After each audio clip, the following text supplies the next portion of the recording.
bonjour Anne, et merci d'avoir Bonjour accepté de faire Eric. cette interview. Ce que je te propose, c'est de commencer Avec par te plaisir. présenter ton parcours. Tu te présentes toi-même et ton parcours, et puis bon, qu'est-ce qui t'a amené finalement à contacter Happy Parents, voilà. D'accord. Alors, j'ai 45 ans, je suis mariée, j'ai 2 enfants, 15 ans et 12 ans.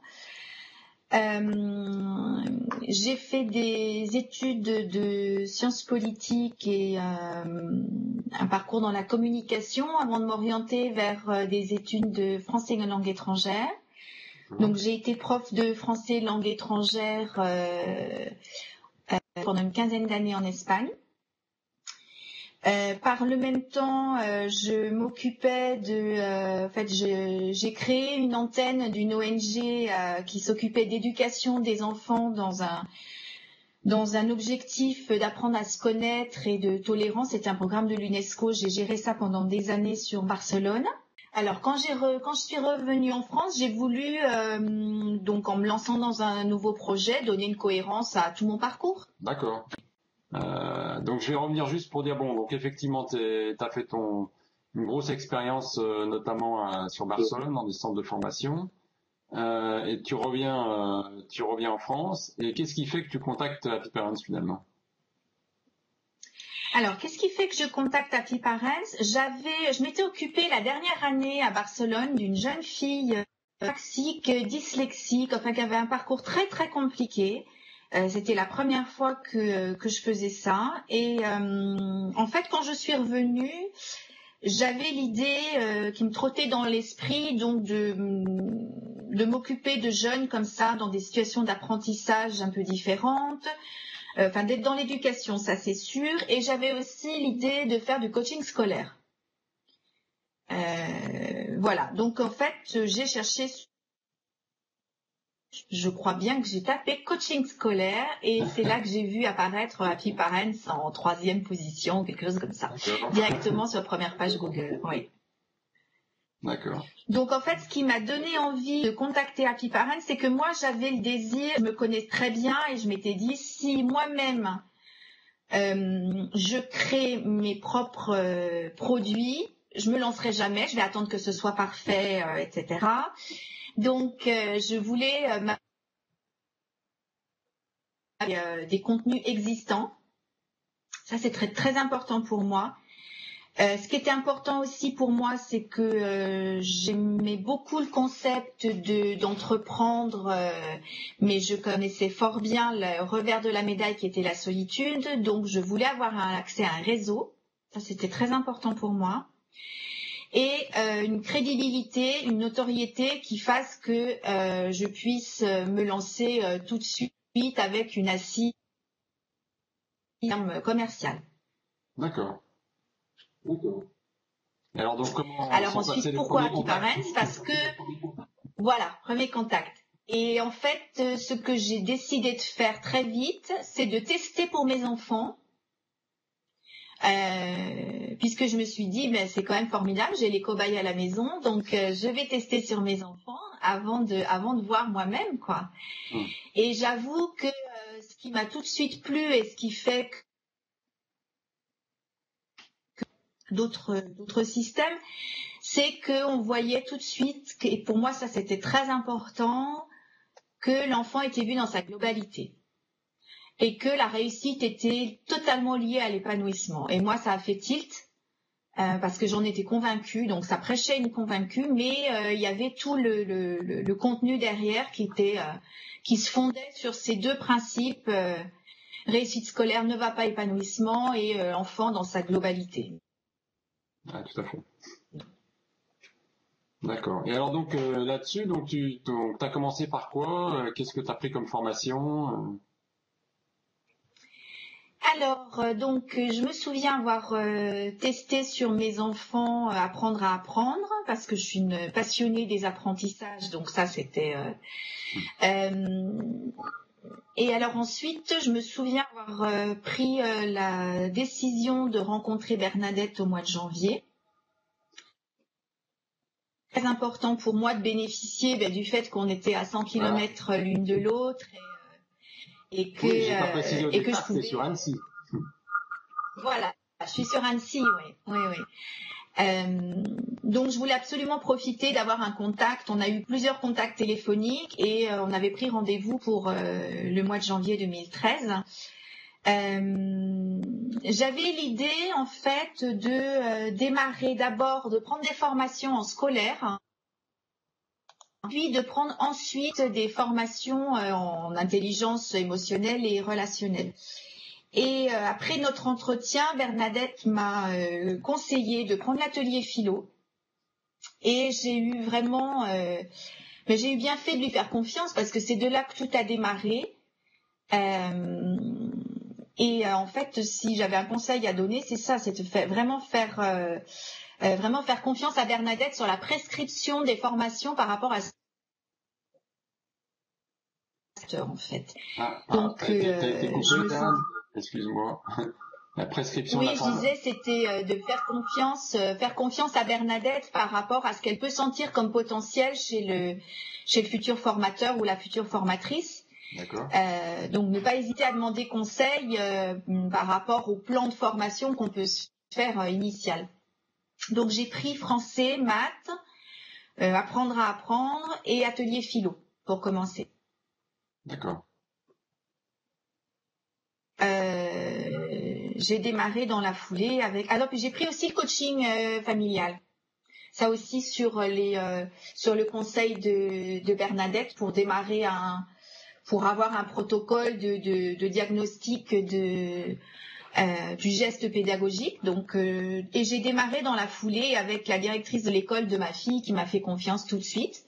Ah. Donc ça a été aussi une très grande chance. J'ai coaché sa fille et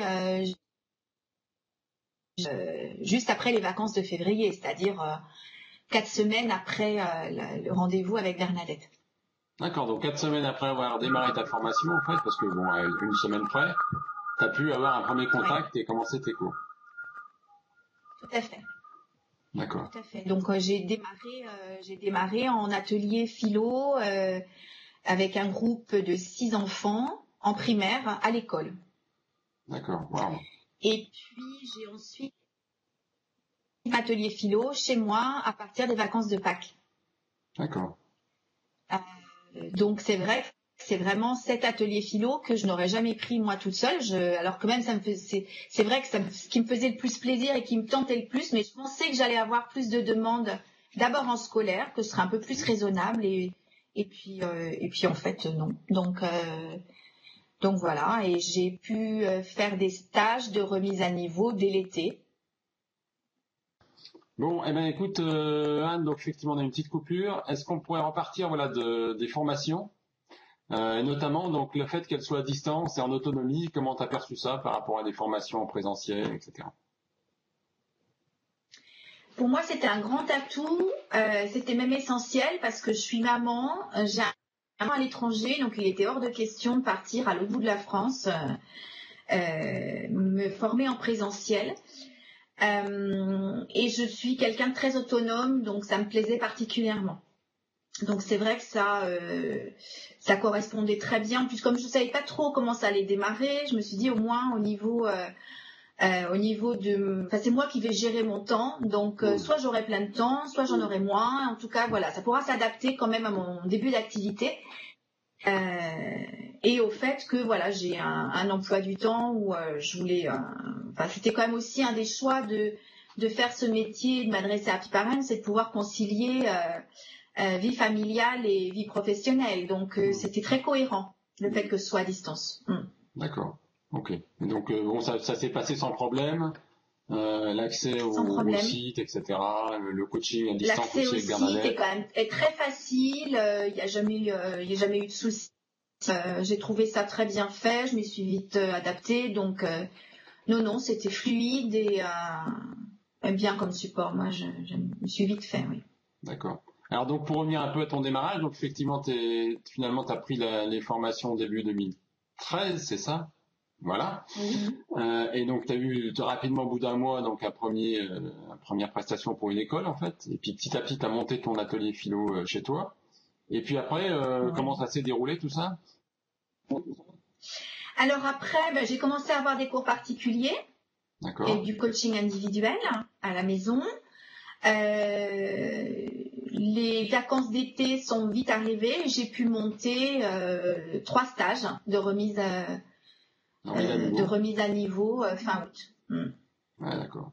Donc oui, ça a vite démarré. Et puis j'ai la chance, je dirais, d'être dans une petite ville par recommandation et où tout le monde se connaît. Donc du coup, voilà, et d'avoir cette base sur cette école qui fait que ça a très vite été ma base de clientèle parce que j'étais recommandée par le secrétariat et par la directrice pour des prestations aussi bien collectives qu'individuelles. Donc j'ai vraiment pu profiter. Je dirais, si les formatrices sont encore des enfants en âge primaire et maternel, c'est vraiment le premier secteur qu'il faut aller prospecter. Parce qu'après ici, on n'a plus les mêmes liens, c'est différent. Et alors justement, comment t'as fait ta prospection? Je sais que t'as développé ton site internet, t'as fait des outils, tu peux nous parler un peu de tout ça? Oui, donc j'ai vite monté un site internet sous la forme d'un blog que je trouvais très facile à utiliser pour moi parce que je pouvais ajouter du contenu. C'était pas aussi rigide qu'un vrai site web, voilà. Donc j'avais quelques expériences là-dedans parce que j'en avais déjà fait, donc j'ai très vite monté mon site web, enfin ce blog. Et en fait, je me suis aperçue qu'il sert à deux choses. C'est très clair qu'il sert commercialement, c'est-à-dire que encore hier, j'ai une dame qui m'a trouvée par Internet. D'accord. Parce que je suis très très bien référencée au niveau, si on tape coaching scolaire Annecy, donc j'ai un très bon référencement. Et puis ça sert aussi en termes de crédibilité, c'est-à-dire que les gens, ils vont tout de suite vérifier comment j'existe sur Internet. Et là, ils ont mon parcours, ma mission, comment je travaille, etc. C'est pour eux, je crois que tout le monde le fait, quoi. Que ce soit pour les ateliers ou pour les cours, quand ils ne me connaissent pas, ils vont tout de suite vérifier comment j'existe sur Internet. Donc pour moi, c'est quelque chose de très très important. Ensuite, j'ai fait des flyers que j'ai distribués un petit peu partout. Ça m'a amené aussi des clients. Je choisis quand même là où je les mets. C'est quand même ça aussi important. Et puis je vérifie, c'est-à-dire que si je vois que j'ai distribué les flyers, mais qu'au bout d'une semaine, il n'y en a plus, tout simplement parce qu'ils ont été jetés avec le journal par le commerçant, j'en remettrai plus jamais. Et puis voilà. Mais si je vois un endroit qui est très dynamique, où ça part souvent, comme mon boulanger par exemple, j'y vais presque tous les jours, je remets bien ma petite pile, j'alimente, etc. Donc ça j'utilise aussi. Et je dirais que ensuite j'ai fait un système parce que je me suis rendu compte que mes clients, une fois qu'ils m'ont validé sur Internet, ils n'y vont plus très souvent. Alors que j'essaie quand même de l'alimenter. Donc je me suis dit, il faut que mes activités. Donc je leur envoie très régulièrement. J'ai mis en place une newsletter. Je leur envoie régulièrement des nouvelles. Voilà. Pour qu'ils sachent, qu'ils connaissent toutes mes activités. Et puis j'ai constitué mon réseau, donc yoga, pédiatre, psychologue, etc. Où là aussi je diffuse mon activité et je peux avoir, par exemple, je pense au yoga, elle m'avait carrément fois envoyé mes courriers à toute sa base de diffusion. Donc ça c'est extrêmement important. Parce que je me suis aperçue que justement pour tout ce qui est atelier, j'ai affaire à beaucoup d'enfants profs de yoga et ça touche à peu près les mêmes clientèles, je dirais. Voilà. D'accord. Très bien. Bah écoute, là oui c'est clair. Et puis on voit bien qu'il faut se faire connaître de différents créneaux. Et en même temps, il faut vérifier ce qui se passe, quoi. Effectivement, on laisse une pile si elle va à la poubelle, ça c'est pas utile. Puis ça permet en plus de mieux suivre ceux où on voit que ça marche bien, pour qu'ils aient envie de continuer à promouvoir l'activité. D'accord. Très bien. Et alors en termes de soutien d'Happy Parents, donc une fois que tu es lancé, etc., comment tu as perçu la chose? Pour moi, c'était une demande essentielle, comme j'ai dit, et moi c'était important de me sentir justement soutenue et pas toute seule.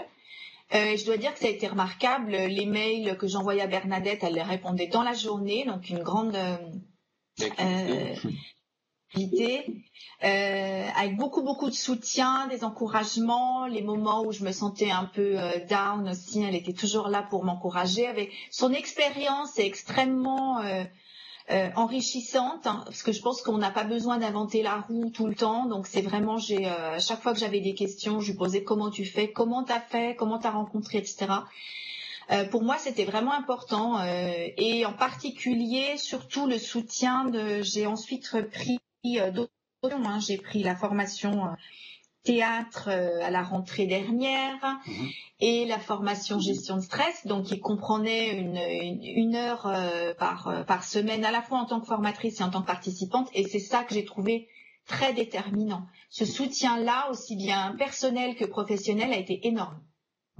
D'accord. Donc plus aussi des ateliers de formatrices aussi, avec les échanges d'expériences. Ça, j'ai trouvé ça aussi intéressant. Donc je dirais surtout ne pas prendre que les contenus, par exemple en se disant bon, j'ai pas beaucoup de temps, je vais d'abord commencer par les contenus et puis ensuite je verrai tout ce qui est soutien avec Bernadette, etc. Non, quoi. C'est même l'inverse.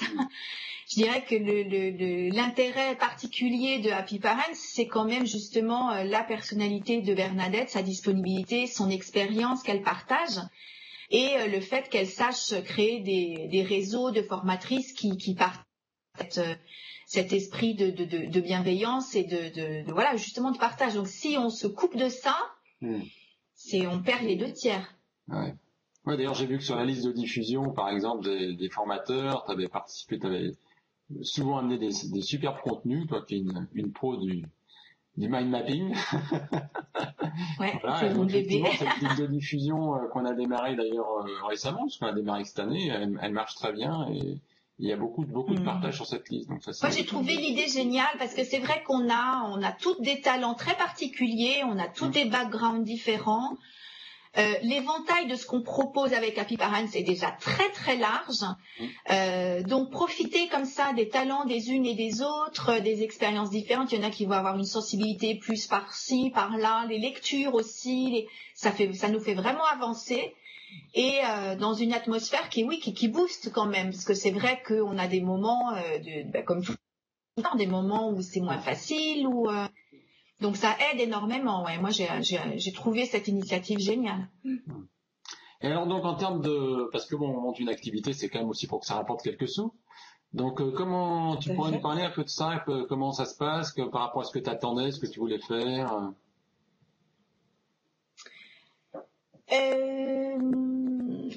Moi j'ai eu un chiffre d'affaires donc j'ai commencé au mois mars-avril l'année dernière. J'ai eu un chiffre d'affaires d'environ 10 000 euros la première année.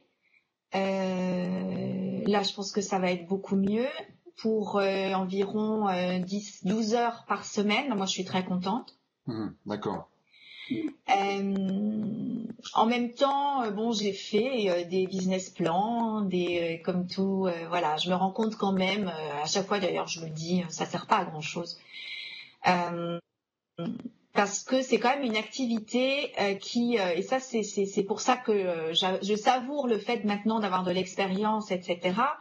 C'est quand même une activité où parfois on se dit mais je peux être débordée en un rien de temps comme je peux rien avoir en un rien de temps. Et il faut savoir gérer ça, cette incertitude, le fait qu'il y a des mois qui sont beaucoup plus pleins que d'autres. Voilà, et ça je pense c'est vraiment avec l'expérience que ça vient. Et le fait aussi, moi je suis très convaincue du système que Bernadette a mis en place, c'est-à-dire d'avoir à la fois des ateliers qui lissent l'activité sur l'année, donc ça c'est très rassurant au niveau financier, et puis justement le fait de pouvoir de pas être obligé de refaire sa clientèle à chaque rentrée. Le fait qu'on puisse proposer à la fois du scolaire, du non scolaire, tout ce qui est intelligence émotionnelle, relationnelle, fait qu'on peut avoir un enfant dans plusieurs activités en même temps, toute la famille on s'occupe du petit, après on s'occupe du grand, après on s'occupe de la maman, etc. Ce qui fait qu'on n'a pas sans arrêt à aller prospecter à l'extérieur. sur de nouveaux clients, comme si on n'avait qu'une seule gamme de produits, je dirais, à proposer. Et ça, je trouve ça très intelligent, très rassurant au niveau personnel, parce que du coup, on a une visibilité, on peut piloter son activité avec quand même un peu plus de perspective et de vision que si à chaque fois, il fallait redémarrer à zéro. Donc ça, pour moi, c'est une bonne découverte et que c'est très pertinent. Tout à fait. Oui, le fait d'avoir un portefeuille de services, évidemment, ça permet d'adresser plusieurs choses dans la même famille.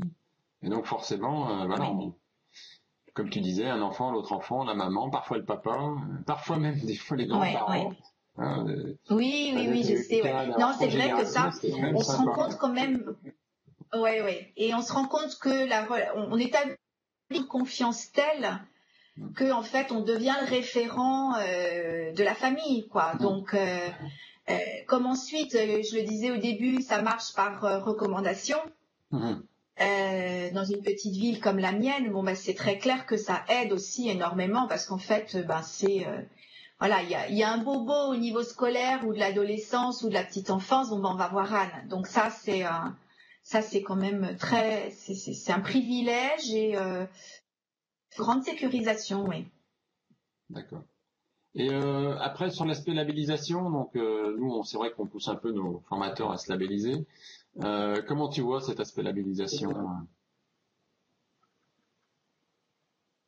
Je le vois comme étant une demande des clients. D'accord. Comment, moi, on m'a posé la question, hein, comment vous labellise, comment vous forme, comment les gens sont quand même encore ils sont méfiants vis-à-vis de tout ça. Hein. En plus, ils nous confient leurs enfants, c'est quand même leur trésor, donc ils demandent le background. Voilà, comme il y a un peu de tout derrière le mot coach, d'ailleurs. Donc oui, il y a une vraie demande de la part des clients à avoir un label, quoi, et pas uniquement d'avoir acheté une formation. D'accord. Ok. Donc c'est un élément rassurant pour les clients, notamment. Oui. D'accord. D'ailleurs, je crois que tu étais labellisé déjà sur plusieurs modules. Hein. Oui. Il me reste encore à faire. Mais oui, je me suis labellisée sur 3-4. Ouais. D'accord. Oui.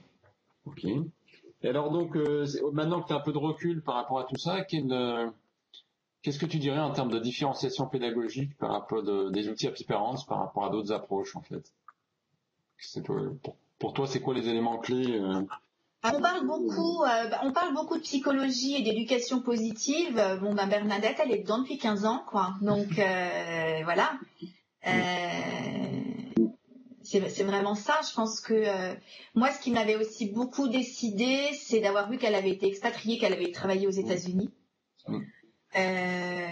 Or, tout le mouvement justement d'éducation positive, tout le mouvement humaniste en termes de psychologie, les intelligences multiples, etc., ça nous vient de là-bas. Ou du Canada, il y a quand même une grosse avance. Donc pour moi, c'était un atout. Et voilà, je dirais qu'elle a intégré ça depuis déjà pas mal d'années. Ce qui me plaît aussi énormément, c'est que les formations sont évolutives. C'est-à-dire que ça s'est pas arrêté en 1995 et point. Ça intègre toutes les nouvelles connaissances qu'on peut avoir sur le cerveau, voilà. Donc ça, c'est très important de voir à quel point elle maintient son corpus pédagogique à jour, des nouvelles connaissances, des découvertes sur comment fonctionnent les enfants. Le fait qu'elle-même soit une dyslexique et que ce soit quand même une grosse partie de notre public, qu'elle ait fait cette méthode-là en respectant justement ce profil particulier, c'est aussi un gros atout. Donc la différenciation, elle est, et puis elle est aussi sur le fait d'intégrer toujours une notion émotionnelle dans la pédagogie. Et ça, là, moi, je viens de faire un stage d'éducation émotionnelle, justement, où on a eu un éminent universitaire qui expliquait par A plus B que les nouvelles découvertes du cerveau prouvent bien que émotion et cognition marchent main dans la main. Bon, voilà, Bernadette est dedans aussi depuis 15 ans, quoi. Donc, c'est vrai que... voilà. Donc ça, oui, c'est énorme. Une grosse différence. D'accord. Et alors avec le recul un peu, qu'est-ce que ça t'a apporté à titre personnel, on va dire, cette aventure? À titre personnel, le fait de me sentir à ma place, c'était quelque chose. Je savais que l'éducation, le monde des enfants, c'était une véritable passion, mais là, le fait d'avoir acquis ces compétences et de faire partie de ce réseau, je suis vraiment à ma place. C'est très gratifiant. C'est très gratifiant parce que sans avoir la prétention d'être une Mary Poppins qui change la vie des familles, c'est vrai que c'est quand même très gratifiant de voir à quel point on peut sauver. Une famille, elle est très très sensible, hein, tout ce qui touche à la scolarité, à la réussite, au bonheur d'un enfant ou pas. Donc quand ça se remet sur les rails, c'est tout qui reva bien, l'harmonie qui revient. Et puis ces petits bouts de chou qui sont de plus en plus exclus du système de plus en plus normatif et qu'on arrive à qui on arrive à redonner le sourire, l'envie d'apprendre, l'envie de faire des choses. Voilà, pour moi c'est très gratifiant. L'image de Mary Poppins c'est bonne parce que c'est quand même l'image qu'a Bernadette en tête depuis bien des années. Ouais. C'est vrai que ça traduit bien quand même les idées qui sont derrière, quoi. Après, comme tu dis, pas la prétention d'être la baguette magique, mais parfois quand même, des fois, les retours font qu'effectivement, suite à un coaching, les gens reviennent en disant, mais une heure et demie, voilà, il y a tellement de choses qui se sont passées, c'est étonnant, quoi.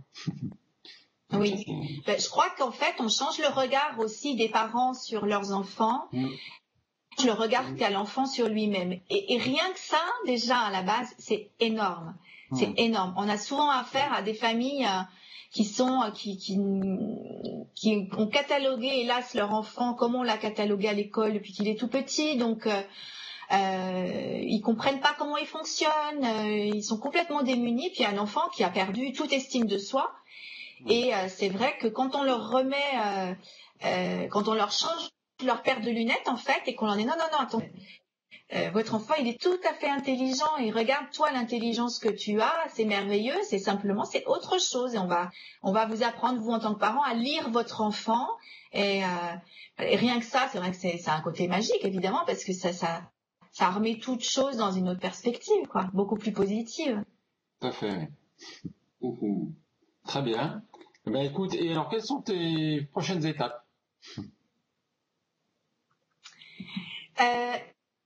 Prochaines étapes, j'ouvre un atelier pour les mamans à la rentrée parce que l'atelier de stress en fait, gestion stress. C'est vrai que ça répond à une demande aussi, donc je vais voir si la demande est vraiment solide, mais ça répond à la fois à la demande des mamans quand j'en parle et à la fois un profond sentiment et une conviction qui font que si il ne s'agit pas sur le levier tellement important encore dans la famille qu'est la maman. En tout cas, c'est un levier très puissant. Donc, je pense que je peux apporter beaucoup de réconfort et d'outils, et puis d'un espace de partage. Je pense que quand les mamans s'aperçoivent qu'elles sont pas toutes les seules à ramer avec tel ou tel type d'enfant, ça aide tellement parce qu'il y a quand même une grande solitude et voilà. Donc ça. Le projet de la rentrée.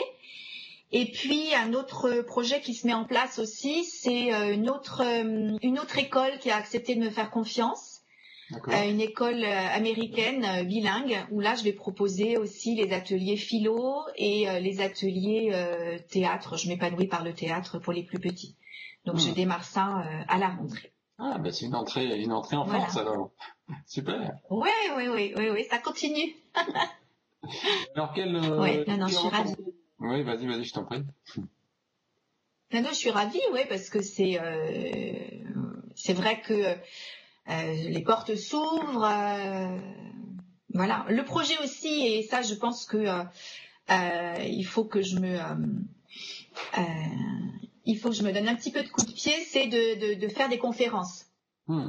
Je pense que le fait de faire des conférences gratuites au niveau de la notoriété, et au niveau de mission, je dirais ça peut être intéressant. Donc, il faut absolument que j'arrive à convaincre une association comme l'Appel, par exemple, qui fait des petits déjeuners gratuits pour les parents. Voilà, quelque chose comme ça qui me positionne au niveau d'Annecy comme étant une référence. Voilà. Ah, complètement. Ouais. Très bien. Et alors, qu'est-ce que tu donnerais comme recommandation à des personnes qui hésiteraient encore un peu à faire le pas d'être formateur? Alors, la première recommandation, c'est lancez-vous. Voilà, lancez-vous. N'attendez pas d'être complètement prêt. On n'est jamais complètement prêt. Donc, lancez-vous. Ça, c'est la première recommandation parce que souvent, sont les personnes qui peuvent être intéressées par ce type de formation sont des profs ou d'autres, voilà. Et il y a le complexe de mais je suis pas encore parfait, j'attendrai que tout soit, voilà. Non, il faut se lancer. Et l'activité vient en fait en se faisant sur le terrain. Il faut se lancer même avec dans les ateliers par exemple, même avec une seule inscription quoi. On fait une inscription puis on met son fils ou le copain, etc. Il faut vraiment démarrer. Il faut être très humble et se dire que ça c'est comme une boule de neige en fait. Moi j'ai commencé voilà des ateliers avec un seul inscrit. Puis j'ai terminé avec 4 ou 5. Donc c'est vrai que c'est flippant au début. Je pense que c'est que comme ça que ça peut marcher. Faut pas attendre d'avoir 15 inscrits pour démarrer un atelier, quoi. Donc ça c'est clair. Ma deuxième recommandation, ce serait de vraiment faire confiance à Bernadette. Vraiment lui faire confiance. Elle a une acuité pour déceler quels sont les talents chez les gens. Donc vraiment lui faire confiance au niveau de sa prescription des formations. Et puis ma troisième recommandation, ce serait de profiter du réseau offre. Pas uniquement acheter une formation avec et puis étudier d'abord le livre et puis ensuite dire mais moi j'ai pas le temps donc je peux pas aller sur les plateformes, je peux pas aller voilà. Non, ça se prend dans sa globalité quoi et c'est vraiment la richesse c'est ça, c'est les personnes. Donc voilà, c'est ce que je dirais. Très bien. Eh bien, écoute, et en plus, je crois tu vas te retrouver prochainement Bernadette parce que tu as pris le module expatriation. Oh, c'est vrai, c'est vrai. Alors ça, c'est un super projet, ça. En août. Ça, c'est vrai. Merci d'en parler parce qu'en plus, c'est quand elle a proposé, je dis ça, c'est pour moi. J'ai pris le module de coaching pour expatriés. Voilà. Parce que d'abord, ça me convient, parce que comme j'ai un parcours d'expatrié, j'ai vécu aux États-Unis, au Costa Rica, en Espagne, c'est vraiment fait pour moi. Et je pense aussi que, comme j'habite près de Genève, hein, qui est quand même une ville très internationale, où je me dis qu'il faut que j'arrive à rentrer dans cette ville et cette clientèle, pour moi, ça va être, ça me semble être une porte d'entrée un peu idéale quand même pour aller prospecter les entreprises, je suis aussi moi-même, je réside dans un parc d'entreprises. Hein. Donc voilà, je me dis que les deux conjonctions font que je vais être crédible et que je risque d'avoir un marché qui est là, quoi. Ah oui, aussi, j'oubliais, justement, une recommandation aussi, faites selon ce que le marché vous demande. On peut tout à fait avoir un plan dans disant, bah voilà, je vais faire ça, ça, ça, puis en fait, le marché, il vous réclame ça, autre chose. Et moi, je m'aperçois que j'ai vraiment un marché qui vient justement pour toutes les demandes. Je suis moi-même maman d'un haut potentiel, donc j'ai choisi aussi Happy Parents parce que je me dis que j'aurais bien aimé en profiter quand mon fils était petit.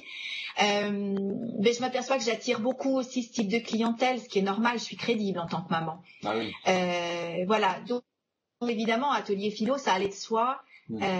Voilà. Et puis le fait que je commence à avoir justement des réseaux dans les domaines de développement personnel, de yoga, etc. Forcément, je vais remplir plus ces ateliers-là que de faire des maths, par exemple. Donc, ne pas hésiter à voir ce que voilà, comment évolue la demande en fait, et faire son offre selon cette demande-là.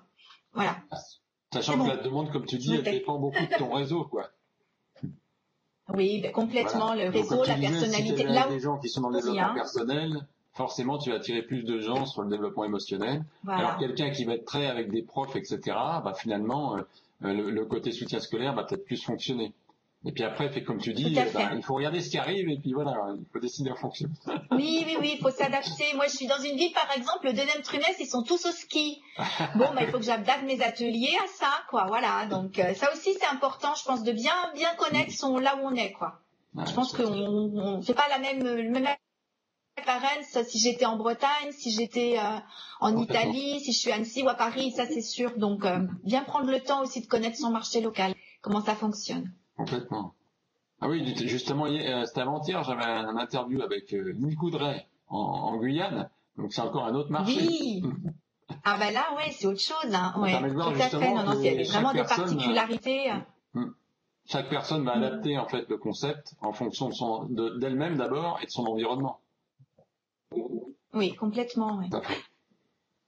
Très bien, mais écoute Anne, merci beaucoup pour cet entretien. Je te souhaite un super succès pour ta nouvelle année. Merci à toi et pour ton écoute. Oui, un super démarrage. Et à bientôt. Je vous partagerai ça comme d'habitude. Super. À bientôt. Au revoir.